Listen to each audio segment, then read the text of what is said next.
Baik, terima kasih Pak Deputi BNPB. Berikutnya Bapak Mendagri, kami persilahkan. Terima kasih. Assalamualaikum warahmatullahi wabarakatuh. Kami mohon izin melaporkan beberapa hal.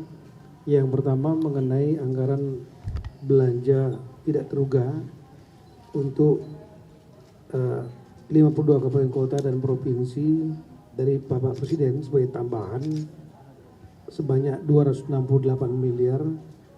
Kami cek sudah diterima semua oleh 3 provinsi masing-masing 20 miliar, kabupaten kota 4 miliar, 52 kabupaten kota, dan sudah digunakan sesuai arahan yang sudah kami sampaikan, diantaranya untuk kepentingan perorangan-perorangan. Sudah, untuk itu kami mengucapkan terima kasih banyak kepada Bapak Presiden, Bapak Mensesnek dan Pak Menseskap yang bekerja sangat cepat, dan Menteri Keuangan. Kemudian dari daerah-daerah juga langsung mengirimkan sejumlah dukungan anggaran, ada juga berupa barang. Terima kasih banyak ini kepada Kalimantan Timur 7,5 miliar, kemudian dari Jawa Barat juga sudah memberikan sebanyak 7 miliar, kemudian dari Sulawesi Utara 1,5 miliar, Kalimantan Utara 1 miliar, Sulawesi Selatan 4 miliar, Jawa Tengah 1,3 miliar, Jawa Timur Bu Kofifa langsung turun 5 miliar, kemudian NTT 1,5 miliar, Sumatera Selatan senilai barang senilai 2,6 miliar, Banten 3 miliar, Kalteng 3 miliar, Sulawesi Barat 1 miliar, kemudian DKI 3 miliar langsung ke kota Lok Sumawe dan kebutuhan-kebutuhan lain dalam bentuk barang, Maluku Utara 2 miliar, Bengkulu 4,3 miliar, dan Gorontalo 1 miliar. Total 43 miliar ditambah dengan asosiasi pemerintah kabupaten yang dipimpin oleh Bupati Lahat Pak Bursa Sanubi, turun langsung ke sana lebih kurang 5 miliaran, jadi lebih kurang 48 miliar. Kemudian kami juga dari Kemendagri membentuk 9 tim dari Dukcapil ke 3 provinsi mulai 10 Desember kemarin untuk mempercepat layanan pengurusan dokumen-dokumen Dukcapil seperti akte kelahiran, KTP yang hilang dan lain-lain tanpa memungut bayaran sudah diturunkan. Kemudian untuk besok ada rencana dari 3 menteri, yaitu Pak Amar Sirait, Mendagri, dan Menteri Hukum yang akan melaksanakan groundbreaking inisiasi dari Bapak Menteri PKB Pak Amar Sirait. Ini dukungan dari beberapa yayasan, yaitu hunian tetap. Hunian tetap kami sudah mengecek untuk bersama-sama, kami sudah rapat lebih dari 10 hari mengenai lokasi-lokasinya. Jadi 2.600 unit ini tanpa BBN, Aceh 1.000 unit, Sumut 1.000 unit, dan Sumbar 600 unit. Besok hari Minggu kami ulangi akan ada groundbreaking di Kota Sibolga, Tapanuli Tengah, dan Tapanuli Selatan. Kita akan turun langsung sana. Kemudian selanjutnya saya juga mengucapkan terima kasih kepada Menteri Keuangan, khususnya Dirjen Bea Cukai, serta Kementerian Perdagangan yang telah mempercepat untuk mengeluarkan pakaian dari kawasan ekonomi yang untuk kepentingan bencana. Totalnya tahap pertama lah 106.000 untuk Aceh, nanti hari Senin akan diserahkan, dan kemudian ada 100.000 yang gelombang keduanya untuk Sumut, Sumbar, dan Aceh. Yang terakhir ini kami sampaikan adalah mengenai masalah kantor desa yang rusak. Itu ada, ini penting untuk pemerintahan.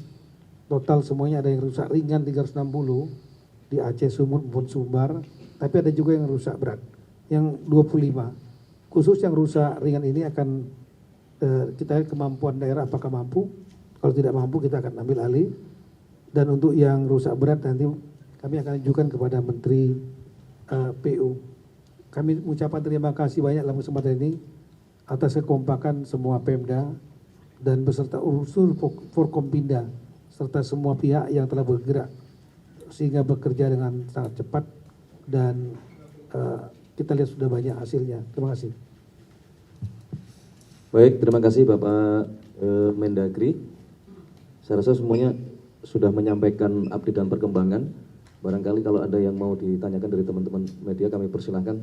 Karena ini hari Jumat mungkin cukup 3 orang ya. Singkat, padat.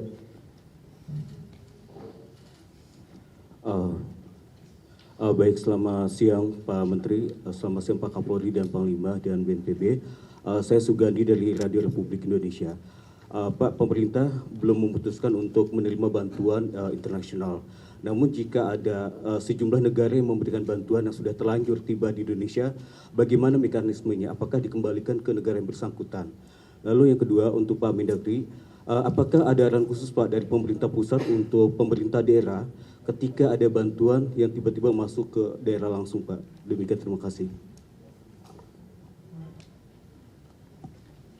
Ada lagi? Silakan, 2.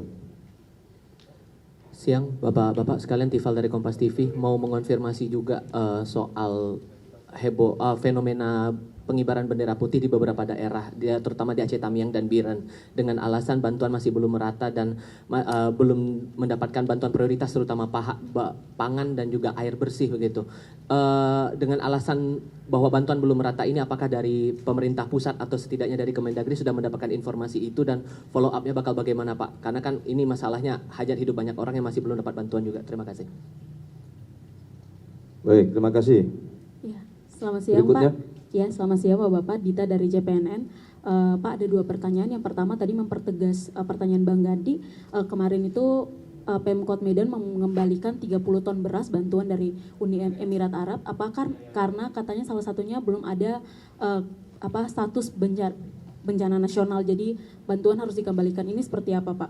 Lalu yang kedua, Pak Tito mungkin mau follow up. Kemarin Bapak Tito bilang pemerintah masih mempelajari, pemerintah Aceh meminta bantuan ke UNDP dan UNICEF Pak. Mungkin ada updatean terbaru Pak terkait permintaan dari Gubernur Aceh ini Pak. Terima kasih.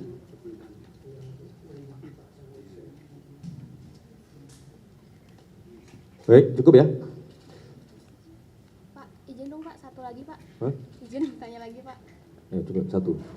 Izin Pak, Agnes dari Berita 1, izin mau tanya mengenai pemanfaatan kayu gelonggongan banjir dari pemerintah ini kedepannya akan seperti apa dalam hal pembersihan dan pemanfaatan, karena kan saat ini banyak beredar masyarakat sudah mulai mau memanfaatkan, tapi juga banyak statement dari para pejabat bahwa tidak boleh sembarang digunakan. Dari pemerintah sendiri kedepannya akan seperti apa dalam pembersihan ini Pak? Kemudian untuk skema pembayaran dari hunian tetap yang dibangun oleh pemerintah, ini sepenuhnya ditanggung pemerintah seterusnya, atau mungkin nanti ke depannya ketika sudah mulai pulih, sekian persen akan ditanggung oleh masyarakat, atau bagaimana sih Pak untuk hunian tetap pembayarannya begitu? Makasih. Baik. Berkenan Pak Menko, Pak Mendagri untuk menjawab pertanyaan. Saya mulai yang terakhir aja, yang skema hunian tetap. Itu adalah hunian tetap itu dibangun sepenuhnya oleh pemerintah. Jadi untuk sementara di era tanggap darurat itu kita kalau tidak bisa langsung hunian tetap maka dibangun hunian sementara. Tapi kalau bisa langsung hunian tetap, langsung dibangun hunian tetap. Itu adalah tidak menjadi beban dari warga yang terdampak. Ya, itu adalah hunian yang dibangun oleh pemerintah atau mungkin sumbangan dari pihak lain. Itu saya yang terakhir. Baik, saya izin menambahkan saja untuk menjawab beberapa dengan masalah misalnya tadi tentang pemanfaatan kayu. Jadi beberapa hari setelah kejadian bencana di 3 provinsi, Kementerian Kehutanan telah membuat surat edaran yang ditujukan kepada seluruh pemerintah provinsi maupun pemerintah kabupaten kota berkenaan dengan pemanfaatan kayu-kayu jika akan dipergunakan untuk kepentingan rehabilitasi atau rekonstruksi, termasuk untuk kepentingan kalau pembuatan hunian sementara maupun hunian tetap. Jadi sudah diatur regulasinya dan sudah disampaikan kepada pemerintah provinsi maupun pemerintah kabupaten kota. Jadi kalau masyarakat ingin memanfaatkan tentunya dikoordinasikan dengan pemerintahan terkait di setiap jenjangnya. itu yang berkenaan dengan masalah kayu ya. Kemudian Pak Mendagri ada berkenan menjawab tentang bantuan-bantuan Pak Mendagri? Ya, makasih. Yang pertama mengenai tadi, mohon maaf, mengenai pengibaran bendera putih ya. Jadi adalah menurut kami adalah wujud aspirasi warga dalam menghadapi situasi bencana yang dialami. Kami mendengar, pemerintah mendengar, memahami berbagai kritik, masukan dan sikap masyarakat terhadap upaya pemerintah Indonesia dalam penanganan bencana di Sumatera. Dengan segala kerendahan hati kami minta maaf ya, bila ada kekurangan yang ada. Memang kendala yang dihadapi cukup besar karena medan yang cukup berat ya. Namun sebagai pemerintah Indonesia, kami berkewajiban untuk terus bekerja, mengatasi berbagai kendala, memperbaiki kinerja, dan secepatnya memenuhi kebutuhan darurat saudara-saudara kita di Aceh, Sumatera Utara, dan Sumatera Barat. Uluran tangan dari warga masyarakat telah banyak bantu upaya tanggap darurat di Sumatera. Untuk itu kami mengucapkan terima kasih kepada semua pihak yang telah tulus membantu masyarakat Indonesia atas urunan tangan dan usaha gotong royong yang dilakukan. Kita terus bersama-sama dalam bingkai soliditas kebangsaan dan kemanusiaan untuk segera memulihkan. Kemudian yang kedua berkaitan dengan surat tadi disampaikan oleh Gubernur Aceh, kami sudah mengecek yang UNDP dan UNICEF, sudah berkomunikasi dengan pemerintah Aceh bahwa surat itu sudah kami baca ya, dan juga ada tembusannya ke Kemendagri. Surat itu ditandatangan barcode, jadi tandatangan elektronik ya. Dan Pak Gubernur Pak Muhammad Zakir Manaf ini menyatakan melalui media bahwa beliau tidak mengetahui itu. Jadi staf yang menyampaikan surat tersebut ya, kami cek sepertinya Sekda yang mengirim karena adanya tawaran. Dan kemudian kami sudah mengecek juga langsung ke UNDP dan UNICEF ya, apa kira-kira bentuk bantuan yang akan dapat diberikan dengan adanya surat dari pemerintahan Aceh. Nah, yang paling mungkin kalau tidak diterapkan dalam status bencana nasional adalah counseling, terutama untuk anak-anak dan wanita. Nah ini yang sedang kita bicarakan dalam bentuk counseling yang bentuknya seperti apa, sebanyak apa, sebesar apa, itu yang akan kita pertimbangkan. Tapi itu kira-kira komunikasi sudah kami lakukan baik dengan pemerintahan Aceh maupun dengan UNDP dan UNICEF. Kemudian berkaitan dengan tadi ada bantuan dari United Arab Emirates, kami langsung berhubungan dengan Duta Besar United Arab Emirates yang menyampaikan kepada kami tadi malam bahwa yang diberikan itulah bantuan 30 ton berasal bukan dari pemerintahan United Arab Emirates, tapi dari Red Crescent, jadi bulan sabit merah ya, semacam PMI itu, bulan sabit merah di United Arab Emirates. Jadi non-government organization. Berasnya sudah dikirim, saat itu akan diserahkan kepada wali kota Medan, Pak Riko. Namun kemudian Pak Riko menyampaikan belum ada kejelasan mengenai mekanisme penerimaan dari internasional. Dipikir oleh Pak Wali Kota inilah dari pemerintah, government to government, yang belum ada mekanismenya. Sehingga kemudian beras ini diserahkan kepada, atas kesepakatan, kemudian diserahkan kepada Muhammadiyah Medical Center. Dalam rangka bencana ini Muhammadiyah membuat suatu center untuk kemanusiaan di Medan, dan itu beras ini sekarang sudah ada di tangan Muhammadiyah, dan nanti Muhammadiyah yang akan membagikan kepada masyarakat. Demikian. Terima kasih. Baik, ada tambahan dari Bapak Kapolri, dipersilakan. Baik, terima kasih.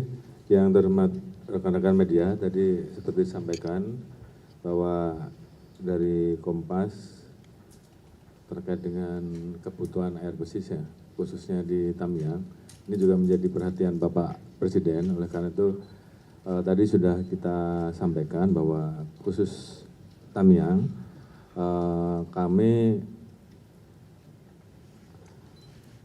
mempersiapkan untuk membangun fasilitas sumur bor di 209 kabupaten. Namun demikian bisa lebih karena saat ini anggota-anggota kita terus melakukan penelusuran di wilayah mana saja yang masih membutuhkan air bersih. Kita memahami memang air bersih menjadi salah satu kebutuhan yang sangat mendasar karena digunakan untuk berbagai macam kebutuhan, baik mulai dari air minum, mandi, MCK, dan juga mencegah mulai munculnya hal-hal yang mungkin bisa menimbulkan dampak penyakit kulit. Oleh karena itu, ini menjadi perhatian Bapak Presiden dan kita diminta untuk terus mencari titik-titik mana yang membutuhkan air bersih. Dan jelajahi cara baru mendapatkan informasi. Download Metro TV Extend sekarang.